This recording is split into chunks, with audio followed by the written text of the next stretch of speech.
미제 사건 6번째 시간입니다. 속초 콘도 살인 암매장 사건, 속도 H 콘도 이렇게 붙기도 하는데요. 이 사건은 아시다시피 누명 사건, 또 누명 쓰였던 사건이라는 그런 얘기지. 그리고 누명 사건. 네, 우리가 어떤 수사에 잘못된 방향성이라고 해야 되나요? 수사관들의 어떤 가혹행위나 이런 걸로 인해서 잘못된 사건이 돼서 누명을 이제 쓰게 된 사건이라고. 예, 한마디로 그냥 사전에 결론 내리면 내가 이 사건 분석하면서 보니까 수준 이하의 경찰들의 만행이에요, 그냥. 네. 그렇게 그냥 정의 내리면 맞습니다. 네. 그 당시 수사했던 사람이 나 고소할지도 모르겠는데 이건 그냥 단정적으로 얘기할게요. 그런 수준, 그런 대가리 갖고 경찰하니까 대한민국 국민들한테 경찰이 욕먹는 겁니다.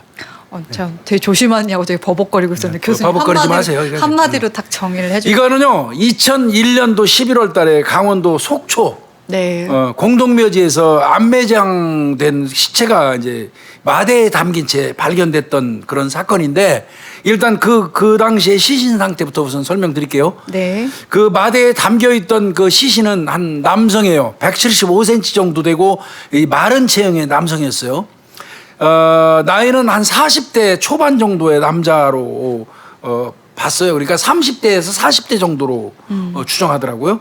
그 다음에 이 사람이 그 옷은 뭘 입고 있었냐면 아식스 연회색 면점퍼, 그 다음에 필라 긴팔 티셔츠, 그 다음에 와이셔츠 형태의 남방, 그 다음에 US 폴로 연회색 바지, 허리는 32인치래요. 그러니까 날씬한 거예요. 네. 32인치면 날씬한 건가? 전 개념이 없어서. 네. 몰라도 되고요. 내가 한 40 가까이 되니까 난 배가 나와서. 네. 빨간색 양말. 의상은 없었어요. 이런 시신이 발견됐는데, 네. 자, 그러면 이제 이거 본론으로 가자고요. 네, 이 시신 미리 얘기한 거예요? 네, 이런 시신이 발견된 그럼 경위가 어떨까 한번 파악을 해봐야 될 텐데요. 저 한 달 앞으로 가게 됩니다. 10월 30일입니다. 2001년 10월 30일 강원도 고성군 간성읍에 있는 고성경찰서에서 2명의 강도 혐의자가 잡혀 들어옵니다. 그래서 조사를 하는데 한 사람은 이 씨, 한 사람은 황 씨입니다. 이름 얘기해요. 이건 상관없어요. 다 무혐의로 풀려난 분들인데. 한 사람은 이성용 23세 남성이고요. 다른 한 사람은 황봉수 20세 남성입니다. 둘 다 앞에 한 5-6건의 특수절도들의 전과가 있었고 또 강도 혐의로 지금 들어와서 조사를 받고 있는 상황이었어요.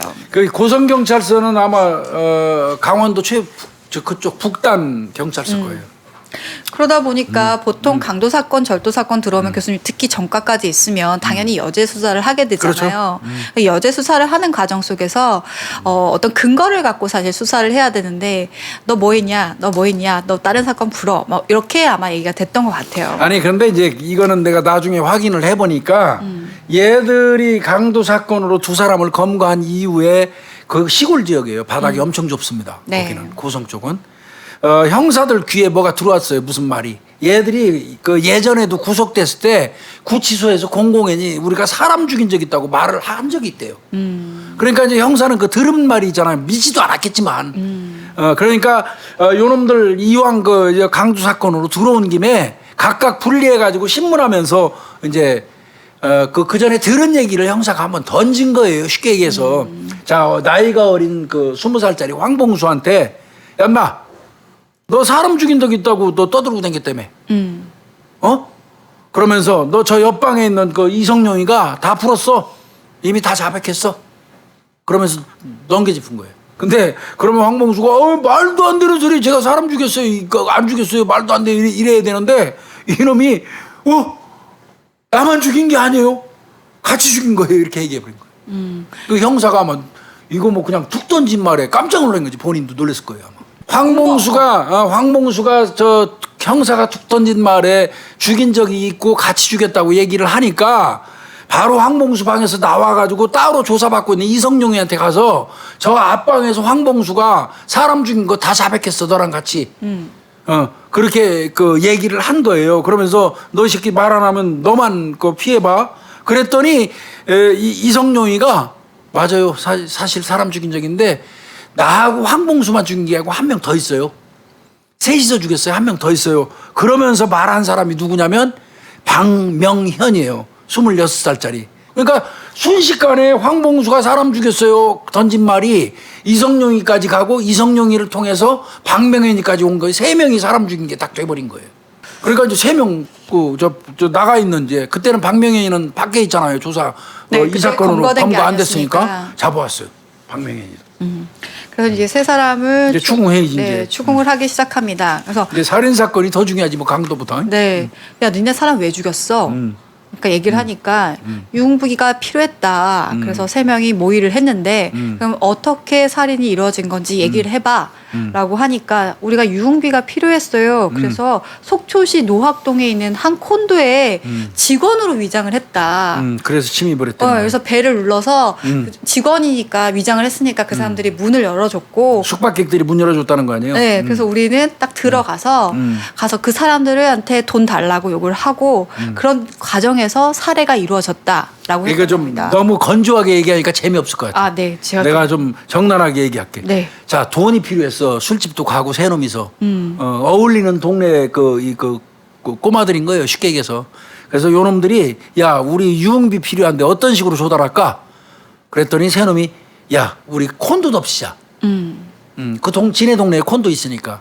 예, 하나 콘도에 하나 콘도. 예. 그 콘도 그러면 어떤 식으로 콘도 가가지고 투숙객들 돈 빙탕 강취할까? 야 직원으로 위장하자. 오케이. 그래서 갔어요. 그래서 3층에 별관이 있대요. 별관. 그 콘도에서 별관. 거기 딱 가서 벨 딱 눌렀어요. 직원 복장하고 있으니까 그 안에 있는 투숙객이 문 딱 열어줬어요.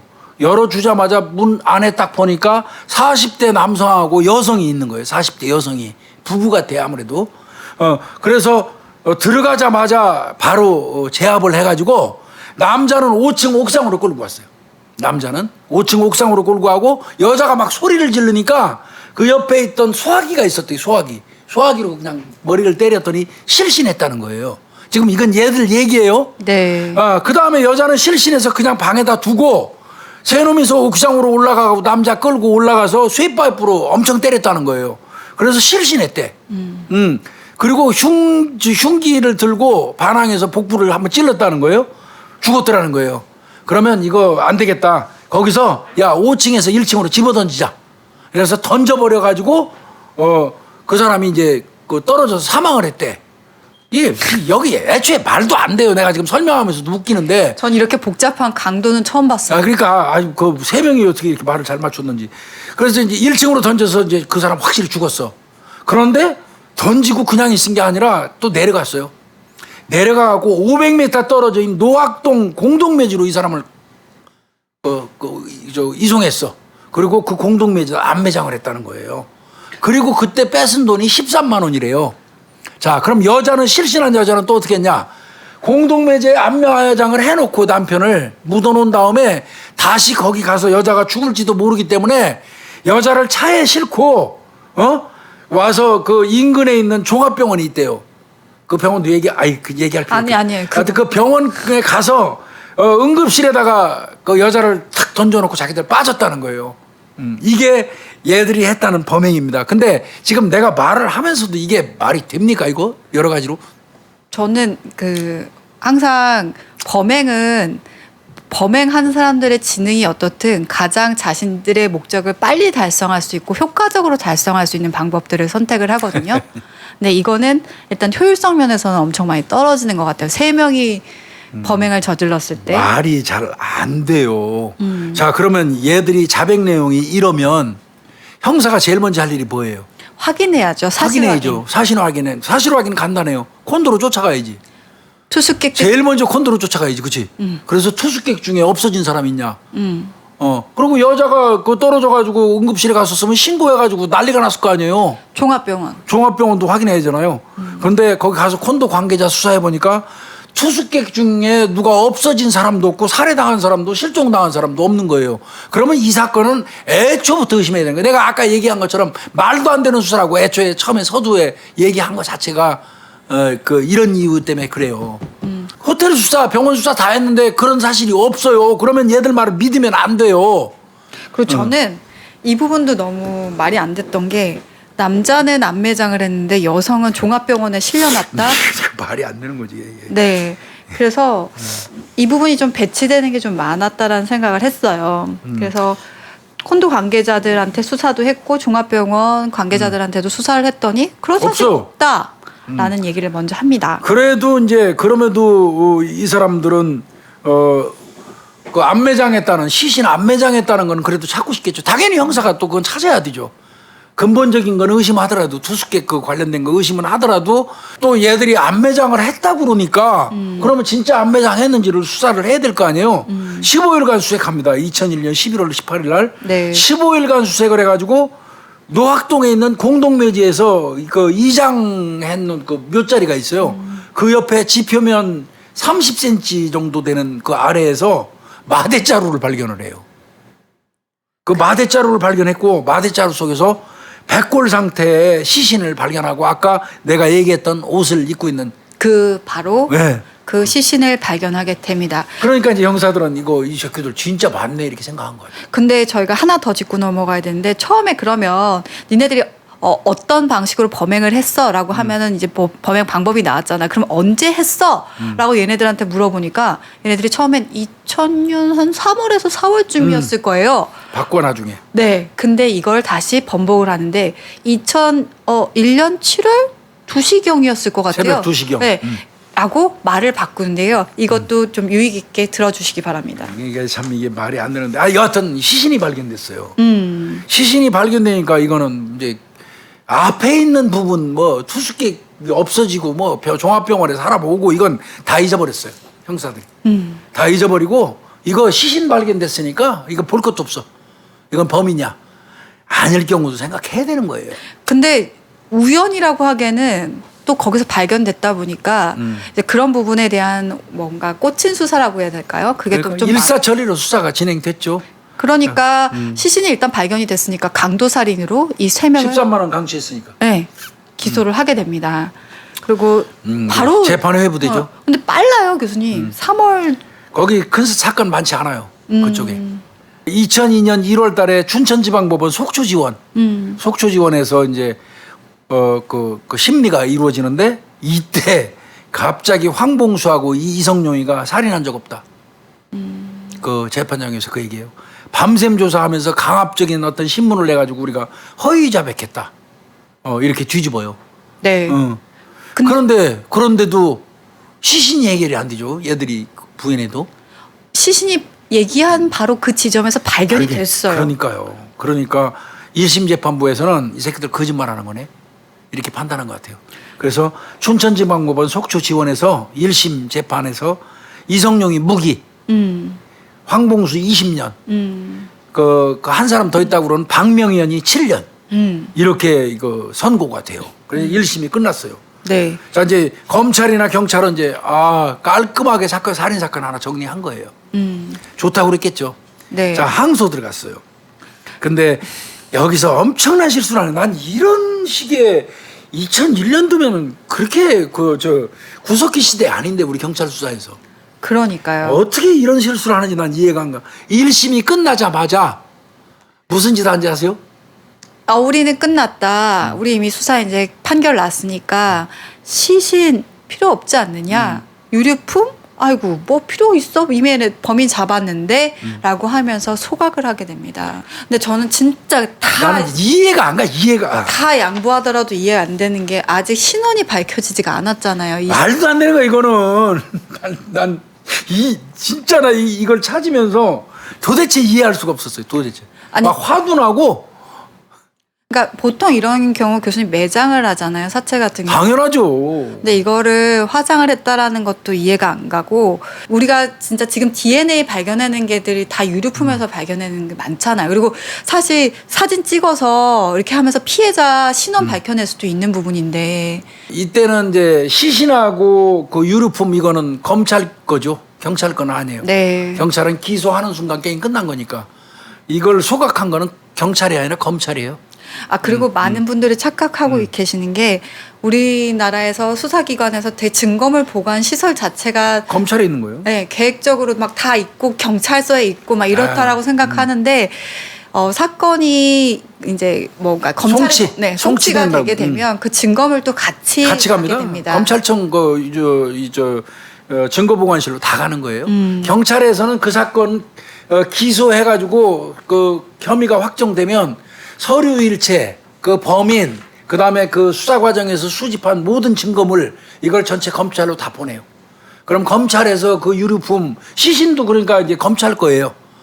그래서 이 그 시신과 유류품을 소각한 건 경찰이 아니라 검찰이에요. 그러니까 검찰이 실수한 겁니다. 이거는 이 사건 수사를 애초에 잘못한 거 경찰을 비난하지만 이 시신하고 그 유류품 소각한 건 검찰이 잘못한 겁니다. 그렇게 해서 이제 그걸 아니 항소심이 남았잖아요. 재판은 1심이 끝났다고 끝나는 게 아니잖아. 2심도 있고 대법원 파기환송도 있어요. 더더군다나 이건 살인 사건이야. 그러면 보관 장소가 아무리 마땅치 않는다고 하더라도 시신과 그 유류품은 보관을 하고 있어야 되는 거예요. 대법원 형이 확정될 때까지. 근데 이거를 그 뭐 검사 지휘하에 그랬겠죠. 홀랑 불태워버려서 증거 사라졌어요. 자, 그리고는 이제 맘 놓고 있었겠지. 뭐 1심에서 유죄 확정됐고 지들이 자백해서 동등면제에서 시신 다 찾았는데 뭐 이렇게 생각했겠지. 근데 범인을 잡는 것도 있지만 유가족이 있잖아요. 근데 피해자 신원도 안 밝힌 상태에서 저는 진짜 이게 이해가 안 가요. 피해자 신원도 신원이지만 이건 한 사람 살인자가 되느냐 안 되느냐는 것도 또 따져봐야 되는 거지. 세 사람이지 그것도 한 사람도 아니고. 그러니까요. 지금 타요. 어이가 없더라고. 1심이 하여튼 끝나니까 이렇게 불 다 소각해버렸어요. 네. 그러니까 이제 징역형 무기 받고 20년 받고 7년 받으니까 이 사람들 가만 안 있잖아요. 변호사 선임했어요. 네. 변호사 선임했는데 그 변호사가 유명한 사람입니다. 기억하죠? 네. 1995년도 발생했던 치과 의사 모녀 피살 사건에 무죄 받아냈던 김영태 변호사예요. 네. 이 사건 많이 아실 거예요. 이 치과 의사 모녀가 이게 피해자분이 치과 의사세요. 그래서 이 모녀가 살해가 당했는데 용의자가 남편이었는데 그 사망 시각이 이제 맞아요. 뭐 명확하지 않다. 증거가 불충분하다고 해서 그걸 무죄를 법지식으로 그 온수 틀어놓고 하는 바람에 이 직장운도 관련돼 갖고 실수해가지고 무죄 떨어졌던 그런 사건이에요. 언제 기회 되면 치과 의사 모녀 피살 사건 한번 다뤄볼 필요도 있을 것 같아요. 근데 이제 무죄 떨어진 사건이라 좀 불편하긴 해요. 네. 하여튼 그 사건에서 무죄를 받아냈던 김형태 변호사가 이 사건에 선임이 됐어요. 네. 3명 다. 그래가지고 항소했죠 이제. 이 사건 항소됐어요. 그때 김형태 변호사가 한 얘기가 참 의미심장해요. 이거 2001년도 이번 사건은 2001년도 8월 18일에 개봉됐던 Say Yes라는 그 줄거리하고 흡사하다. 이 사건. 이 영화 Say Yes 누가 출연하신지 아세요? 몰라요 나 그. 박중훈. 박중훈 중훈이가 있어요? 네, 박중훈 선배님이랑 김주혁 씨랑 추상민 씨가 나오는데 이 스토리가 8월에 개봉이 됐잖아요. 근데 이 사람들이 잡혀서 얘기했던 건 10월, 11월이잖아요. 최근에 봤던 이 영화가 황봉수가 그 영화를 봤다. 그래서 그러니까 황봉수가 그거 보고 강압수사하니까 그거 보고 그대로 진술한 거다 이거죠. 이거 김영태 변호사가 그렇게 얘기를 했어요. 자, 이제 항소심 들어갔어요. 한 1년 걸렸네요. 네. 2003년으로 올라가요. 1월 29일 날 1년 후에 서울 고등법원엔 형사 5부 전봉진 부장판사예요. 이게 근데 서울 고등법원으로 가네요, 교수님. 이제 항소심으로 해서 이렇게 올라간 것 같아요. 예. 그런데 그 변호사가 이제 얘기합니다. 네. 우리는 사건의 허점들을 봐야 합니다라고 하면서 이 사건에서 잘못된 것들을 지적을 합니다. 그때 첫 번째가 자백 내용에 따르면 2001년 7월에 매장됐다고 하는데 그렇다면 11월 발견 때까지 4개월밖에 경과하지 않았습니다. 근데 4개월 만에 백골이 될 수 있습니까? 이 시체는 거의 백골화로 발견이 됐었습니다. 그렇습니다. 그런데 백골화가 되려면 적어도 1년 이상 있어야 돼요. 완전 백골이 되려면. 그러면 묻어놓고 넉 달밖에 안 됐는데 완전 백골화 됐다는 건 이치적으로 안 맞는다는 거예요. 이건 엄청난 난 이거 왜 생각을 안 했을까? 난 이게 이해가 안 가서 답답하더라고 이 사건 하면서. 난 시체가 발견됐다라는 거에만 포커스가 그거만 꽂힌 거야. 백골이라고 하면은 그 일반적인 형사라면 이건 적어도 1년 전에 묻혔다고 금방 머릿속에 들어와야 돼요. 그게 형사예요. 저는 넉 달 만에 어떻게 백골이 되냐고. 난 이해가 안 가. 이해가. 전 교수님 그거보다 더 이해 안 되는 게 두 번째예요. 왜냐하면 첫 번째는 그래 뭐 지리적 특성이라든지 안 돼요. 그래도 안 돼요. 이렇게 생각할 수 있는데 두 번째는 범행 의심 시기가 여름이죠. 여름 7월 달이잖아요. 7월이다. 그럼 본인들이 얘기하는 게 7월인데 지금 백골의 시신 옷 차기 상태를 봐라. 아까 불러줬잖아요. 내가. 자, 티 입고 남방 남방 입고 거기다가 점퍼를 점퍼까지 입었다. 겨울 복장이에요. 적어도 가을에서 겨울이다. 그러면 그 희생당한 분은 한여름에 겨울 옷 입고 있었다는 얘기예요? 이것도 말이 안 되는 거고요. 그 다음에 5층에서 1층으로 떨어뜨렸다고 그랬죠. 떨어뜨렸으면 5층에서 사람이 떨어뜨리면 일반 성인 기준으로 한 65kg 잡읍시다. 네. 65kg 정도 되는 사람이 5층에서 밑으로 떨어지면 무방비 상태에서 떨어지면 복잡골절이 와요. 한두 군데가 부러지는 게 아니라 뼈가 부러지거나 아니면 가시같이 돼가지고 장기를 스며들기도 하고 그런 복잡골절이 온다고요. 근데 그 시신은 5층에서 1층으로 떨어뜨렸는데도 불구하고 골절상이 하나도 없어요. 아까 저희가 시신 설명할 때 외상이 없다라고. 외상이 전혀 없다고 그랬잖아요. 네. 골절상이 전혀 없는 거예요. 당연히 수도 없이 많은 군데가 부러졌어야 돼요. 그건 말이 안 되죠. 그러니까 이런 또 설명을 하면서 우리가 투숙객이나 거기에 확인을 해봤다. 근데 이런 투숙객도 없었고 사라진 투숙객이 아예 없었다. 거기에 더해서 얘들이 범행 동기라든지 과정을 쭉 보면 석연치 않다. 단순히 유흥비 목적으로 여름 성수기에 그 투숙객이 잔뜩 있는 그 콘도에 침입해갖고 범행을 해? 그런 과정에서 그러면 시끄러웠을 텐데 적어도 얘들 3명이 들어갈 때 목격자 정도는 나와야 되는 거 아니야. 없잖아요. 그 성수기란 말이야. 7월이면 그 콘도가. 그리고 3명이 옥상까지 끌고 갔을 때 그 피해자가 소리 지르지 않았을까요? 그러니까. 네. 그건 말이 안 된다. 그러니까 범행 동기나 과정을 봐도 3명이 침입했는데 목격자도 없고 그 투숙객이 그렇게 많은 시기에 이건 이상하다. 그 다음에 왜 백골 신원도 아직까지 모르냐. 야, 조목조목. 네, 이거는 변호사가 제시한 이제 의문점. 이게 범인이 될 수 없다라는 6가지 의문점을 제시를 했습니다. 그리고 근데 이제 이게 김영태 변호사가 이 6가지 지적한 거는요. 꼭 김영태 변호사 아니래도 충분히 할 수 있는 얘기예요. 네. 그죠? 네. 그리고 뭐 뒤에 더 많은 얘기들이 나오는데요. 그러면서 2심 재판부는 1심 재판부의 판결을 뒤집습니다. 전혀 내가 봐도 실체가 없는 소설 같은 이야기다 이거. 살인, 사체유기 1심 판결 뒤집는다. 이거 무죄다. 3명 모두 무죄다라고 판결을 내립니다. 근데 그 무죄를 때리기 전에 검찰에 요구한 게 있어요. 먼저 요구했던 게 있었어요. 시간 적정이 주면서 그 백골 시신 정확하게 파악해라. 그거 파악하고 내가 항소심 그 선고할게. 그리고 시간을 줬어요 검찰한테. 근데 아까 말씀드렸죠. 검찰에서 이미 시신하고 유름을 다 소각해버렸잖아요. 판사는 당연히 항소심에서 김영태 판사가 6가지 조목조목 쭉 얘기하니까 의심스러워. 누가 봐도.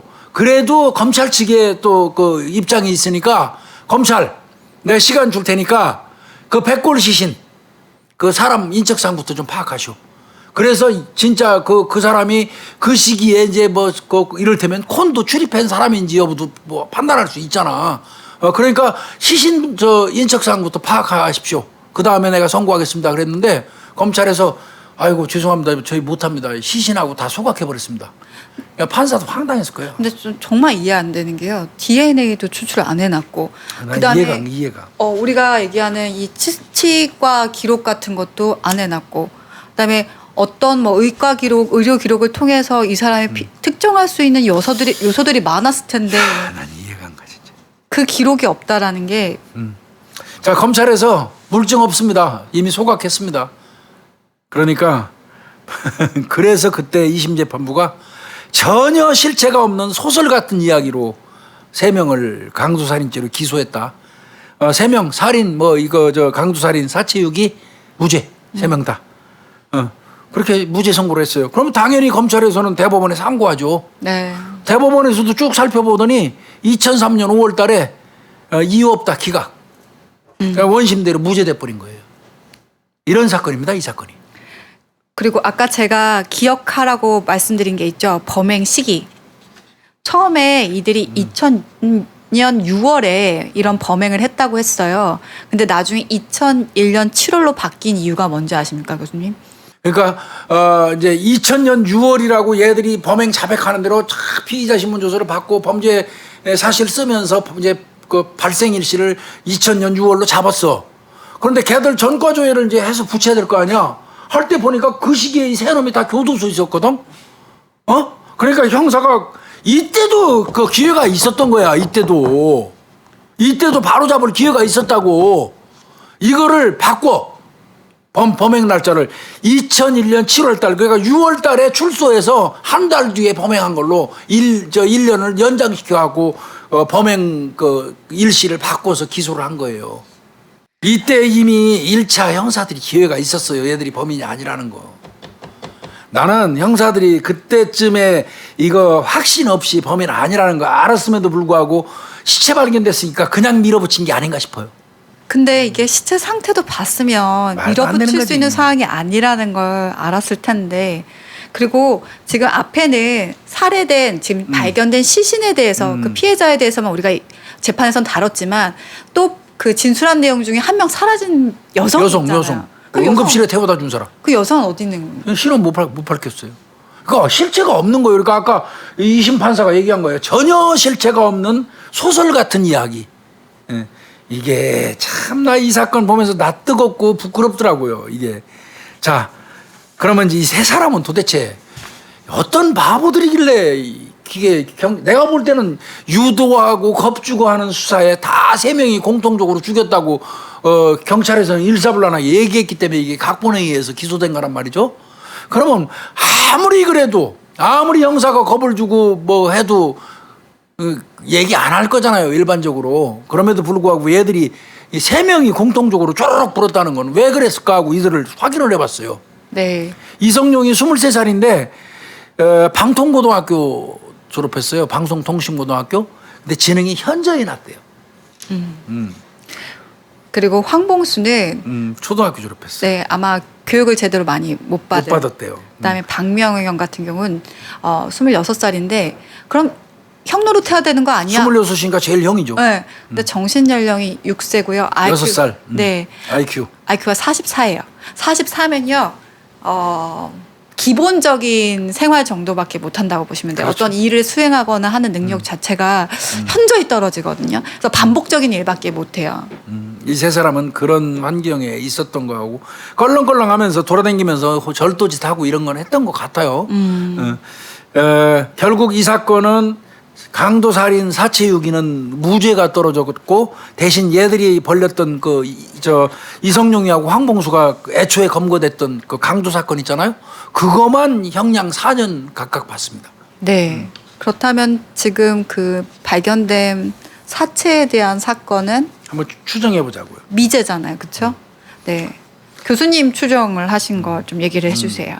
범인은 마대자루에 넣어가지고 차에 실어서 공동묘지로 운송을 해서 매장했다?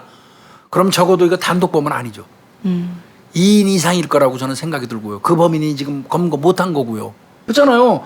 성인을 마대자루에 넣어가지고 차에 실어서 공동묘지로 가서 거기서 매장할 정도면 혼자서 하기 힘들어요. 그래서 2명 이상이랄 거라는 생각이 들고요. 공동묘지 위치 같은 거 이런 지리에 익숙하다는 거는 현지인일 가능성이 높다. 네. 이건 어디까지나 제 추리예요. 그 다음에 이 마대자루가 농어촌용이래요. 농어촌용. 그래서 농가나 축산, 어시장 같은 데서 사용하는 150에서 200리터 정도의 크기래요. 그러니까 큰 거죠. 그 정도면은 그 시골 지역 그쪽에 사는 사람일 가능성이 높아 보여요. 그런 그 마대자루 사용한 거. 그래서 나는 이 범인은 우리가 검거하지 못했지만 2인 이상이 그 인근에 있는 사람들이 범행했을 가능성이 높다고 그냥 조심스럽게 이렇게 한번 추정해 보는 거예요. 저는 피해자에 대한 포커스를 차기 상태를 보게 됐는데요. 일단 보다 보면 약간 스포츠웨어 같은 느낌이 스포츠웨어, 들어요. 그리고 빨간 양말을 신고 있었고 거기가 근처가 어쨌든 공동묘지 근처가 콘도라는 거죠. 저는 이 투숙객이 아니더라고 하더라도 아니면 그 훨씬 전에 투숙을 했던 투숙객 가족이거나 여기 뭐 놀러 왔을 사람들 투숙했다가도 퇴실했던 사람일 수도 네, 있지. 그 가능성을 좀 높게 보고요. 전 신발이 발견됐는지 안 발견됐는지가 되게 중요할 거라고 생각을 하는데 만약 신발이 없었다고 한다. 신발이 안 나오는 거 봐서는 발견 안 된 것 같아요. 신발이 발견이 안 됐다고 했다면 같이 와서 그 왔었던 사람들 사이에서 뭔가 벌어지거나 났을 가능성도 있고 외상이 없었다라는 거는 이 백골화가 됐다면 얘기라든지 액살이라든지 그렇지. 이런 둔기의 상처는 안 나오니까. 네, 그런 범죄잖아요. 그럼 저는 교수님 말처럼 이인도 가능한 게 제압을 빠르게 했다거나든지 어떤 계획된 범죄였을 가능성을 굉장히 높게 보거든요. 그러니까 이게 이 사건을 백골 시신을 그대로 보존한 상태에서 그 콘도 말고 그 주변에 콘도들 많아요. 거기까지 그 확대를 하고 그 다음에 훨씬 이전에 길로 올라가서 회원이라도 네. 전부 다 집중 수사를 해서 이 그 백골 시신의 그 인적사항을 밝히는 수사가 있었어야 돼요. 네. 그렇게 갔었어야지 이 사건은 해결될 수 있었는데 그 이들의 말만 믿고 어떻게 보면 이들이 갖고 노는 거지 경찰. 엄밀히 따지면 그 저 겁주고 협박하고 억지로 사건 만들었지만 나중에 뒤집어 보면 이 세 사람한테 그 모자란 형사, 모자란 검사가 된 거예요. 그렇잖아요. 네. 그렇게 된 건데 이 사건은 결국 2000년 8월 이전 사건이잖아요. 이거는 의미하는 거 있죠. 2000년 8월 이전 사건. 엊그제 우리가 태완군 네, 얘기를 했었죠. 사건 했잖아요. 네. 이거는 공소시효 적용이 안 돼요. 그래서 영구 미제 사건. 영구 미제 사건입니다. 이거는. 영구 미제 사건이라고 하더라도 저희가 방송하는 이유 아시잖아요. 네. 조금 전에 저희가 나름대로 그냥 그 추정한 것도 툭 던진 이유가 있어요. 혹시라도 우리 방송 듣고 정말 오래적에 그 기억 뭐 이상한 거라도 있다면 제보 주시면 비록 범인 검거해서 기소는 못해도 억울한 죽음은 해결할 수 있잖아요. 네. 이건 시신 발견된 사람 분명히 이거 타살은 맞습니다. 이건 명확히.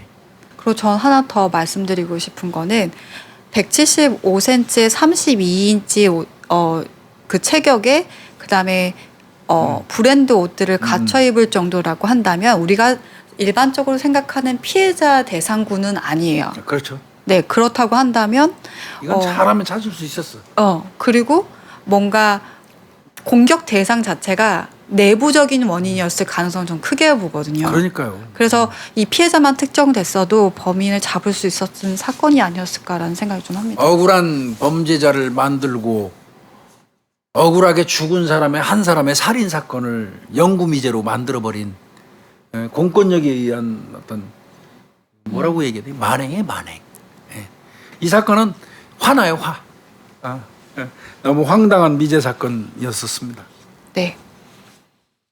이런 사건 다시는 없어야 된다라는 그렇죠. 네, 그 교훈을 위해서 이렇게 오늘 또 소개해 드렸습니다. 미제 사건을 하여튼 소개하면서 그냥 씁쓸해요, 항상. 네. 교수님 예, 고생하셨습니다. 수고했습니다.